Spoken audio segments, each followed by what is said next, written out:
Hey guys, so today I'm bringing an optimized meta build and playstyle for you to farm rank 9 Gore Magala. So this playstyle you're about to see in this video is honestly the most accessible I've ever created.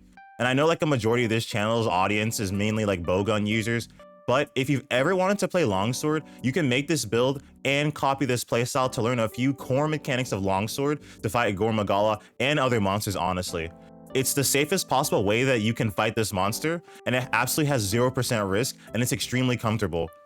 So the caveat here is that rank 9 Gore Magala has the highest HP out of all the rank 9 monsters, which makes it the least efficient to farm.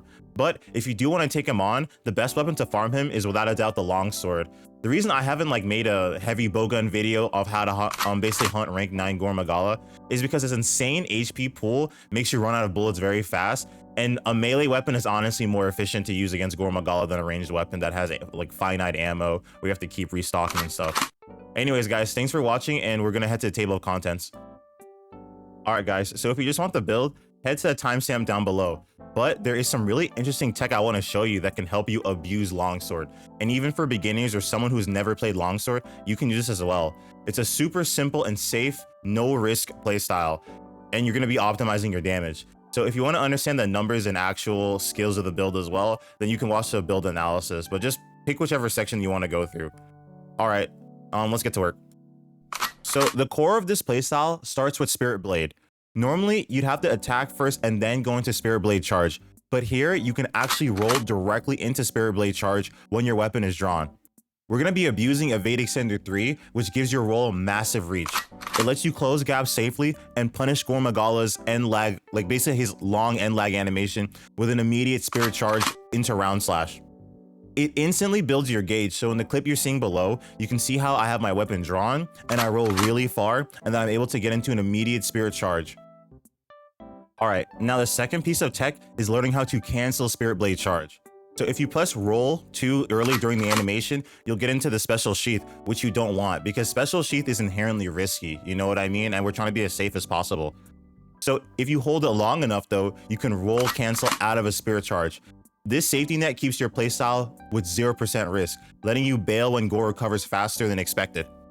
Alright, so the whole point of this opener is to repeat until you reach red gauge. Once you're in red gauge, the game plan changes because you're going to use Spirit Blade 1 and Crimson Slash 1 to constantly move around Gore, and your target zone is his hind legs and tail because being in front of his, basically being in front of him or at his side is too dangerous. The reason being that Gore has two charge variants that are lightning fast and hard to react to, so staying behind him completely removes the risk. You also need to look out for tail rodeo because when you're behind him, he's going to use this attack to basically get you off of him. But as long as you keep maneuvering with Spirit Blade and Crimson Slash, you'll dodge it naturally. Another big punish that you can get on Gore is when he uses his Charge Frenzy Blast. So after Gore fires it, he has a huge amount of end lag. That's your free window to land Spirit Charge and instantly get your gauge up. And that's honestly really the entire farming loop where you just get your Spirit Charge, hit red, use Crimson Spirit loop to go around his hind legs, and punish the big end lag moves to go on repeat. So you want to also aim for his hind legs because that's his weak spot, and we're running weakness exploit, and that's going to give us an affinity boost on those parts. All right, and then I'll briefly go over the key skills you're going to be using in this build. So first and foremost is Evade Extender 3, which is basically the backbone of the build because it lets you dodge Gore's massive hitboxes and close the gap instantly to roll into Spirit Blade charge. And without this, the playstyle really doesn't work. Next is Critical Boost 5, which is basically just a core DPS skill in almost every build. It pushes crit damage to 140%, and since longsword hits often, extra, crits adds up pretty fast. Next, you're gonna have Fire Attack 3, and because Gore Magala is heavily vulnerable to fire, with this, every slash basically does bonus damage, so even if you're not hitting his weak spots, you're still gonna be doing good damage. Next is also Weakness Exploits 5, which boosts affinity on weak spots like Gore's head and forelegs, and it stacks perfectly with Critical Boost, basically letting you dish out massive amounts of damage whenever you get a safe opening to strike those zones as well. All right, and then next we have Latent Power 5, which gives extra affinity and stamina depletion reduction. So this means that most of our attacks on any part of his body whenever Latent Power is activated is going to crit, so it's a really good idea to get very aggressive when you see Latent Power come up. After that, we have Quick Shade 3, which is basically mandatory because it's blasphemy not to have on any longsword build. And there will be times that maybe you'll instinctually use EI Spirit Slash, and you want to be ready for that. The next one is Handicraft 3 because we need sharpness management. Our crits are too unreliable and we attack way too often to reliably use Master's Touch, so we're using Handicraft 3 instead. Because Gore is such a long battle, you're probably going to need to sharpen your sword at least 2 or 3 times in the quest. Next, we have Burst 1, which is an optimized skill to increase our damage. And yeah, that's basically the rundown of the entire build and the most important skills.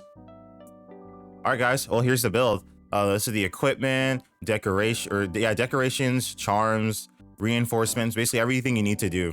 So with this build and this playstyle, you'll be able to farm Gore Magala and honestly other monsters pretty easily. You won't even need to use EI Spirit Slash. So again, like if you've never played Longsword or you've thought about playing Longsword, I would really use this playstyle, guys. It's really easy, it's really efficient, and you're gonna be able to master most of Longsword's mechanics very easily in a nice palatable way.